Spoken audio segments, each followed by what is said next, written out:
Hello, it's your favorite sports Unc here. Don't forget to hit that subscribe button to join the fastest growing community on YouTube. Remember, Nightcap doesn't happen without you. So please subscribe or you're going to make Ocho cry.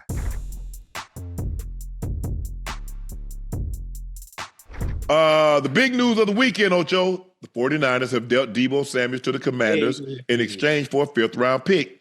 As a part of the trade, Washington is taking on the remainder of Samuel's contract, paying his full $17.55 million salary in 2025. Do the Commanders now have the most dangerous offensive core? They have Jaden Daniels at quarterback, who was Offensive Rookie of the Year. Brian Robinson Jr., running back, Scary Terry McLaurin. They have Deebo Samuels and Zach Ertz.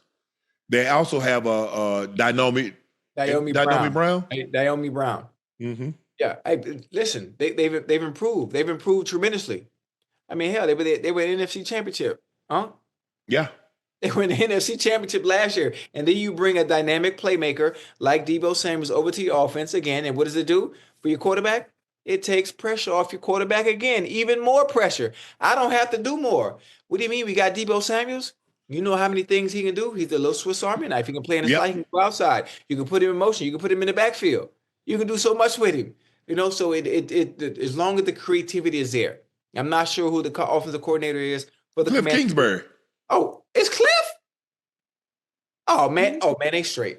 They ain't got nothing to work. And they about to, they said the reports are they about to franchise a Digizua. So that's going to be $25 million. Hard cap, you can't spread it.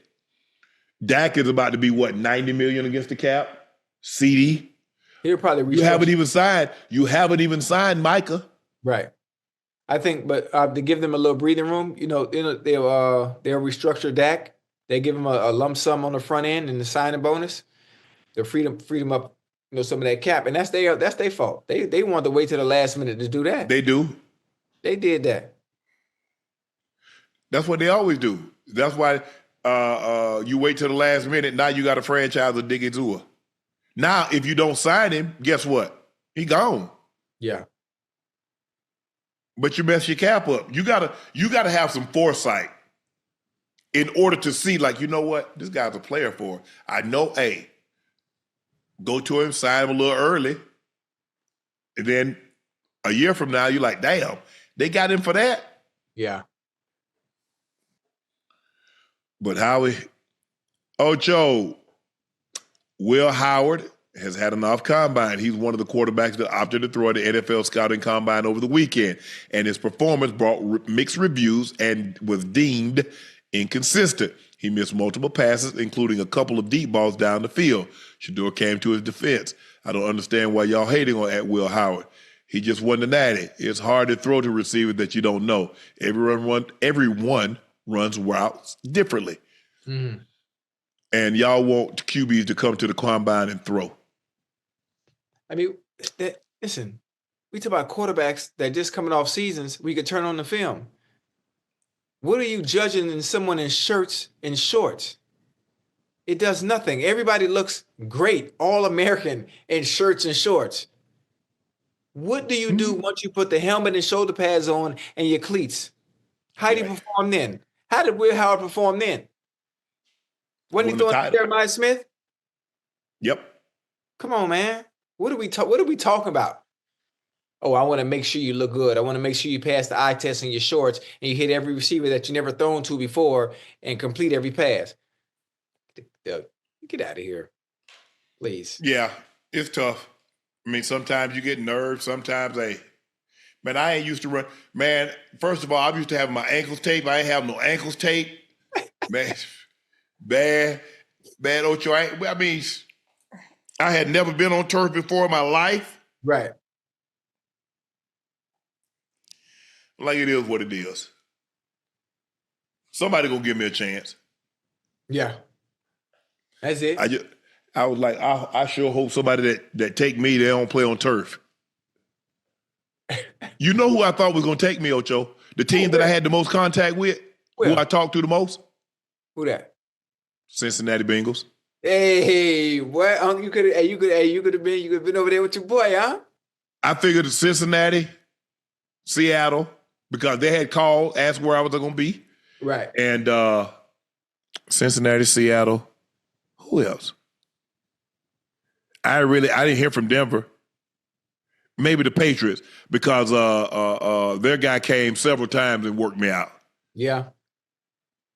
Oh, Philly. I talked to Buddy Ryan, rest his soul. I talked to him a lot. So I was like, I just knew. I say Philly, Cincinnati, or Seattle. I was like, damn, Seattle play.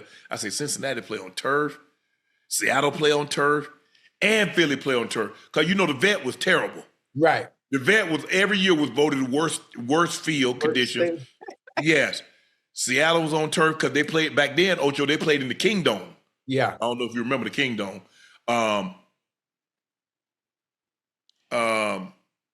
And then Cincinnati. Like, man, Cincinnati don't win ish though. Hey, that's not necessary. And then lo and behold, Bronco Country. Here you go. Here you go. Yeah, you was all right. You was all right. Yeah. You was that boy.